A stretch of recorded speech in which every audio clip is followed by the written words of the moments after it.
Ito ang naging viral na video at huling almusal ni Ganfriend Darmalingam bago siya bitayin. Makikita sa kanyang huling video ang nakakaawa niyang hitsura na nanininig habang kinakain niya ang kanyang huling almusal dahil siguro sa takot at sa kanyang naghihintay na kamatayan.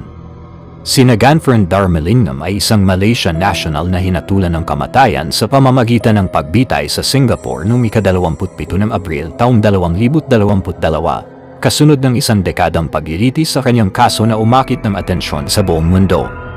Siya ay inaresto noong Abril taong 2009 sa Woodlands Checkpoint dahil sa pagtatangkang mag-smuggle ng 42.72 gramo o humigit kumulang 3 kutsara ng heroin sa Singapore. Siya ay nahatulan ng kamatayan noong Nobyembre taong 2010 sa ilalim ng mahigpit na batas sa pagsasamantala ng droga ng Singapore na naguutos ng parusang kamatayan para sa ilang partikular na dami ng droga.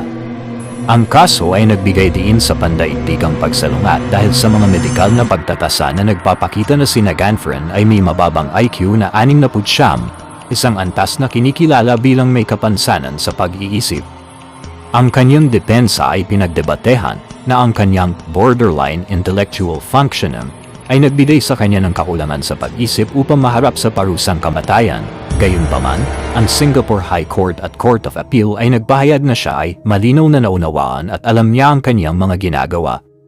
Ang kanyang orihinal na petsa ng pagbitay noong Nobyembre taong 2021 ay na-postpone matapos siyang magpositibo sa COVID-19.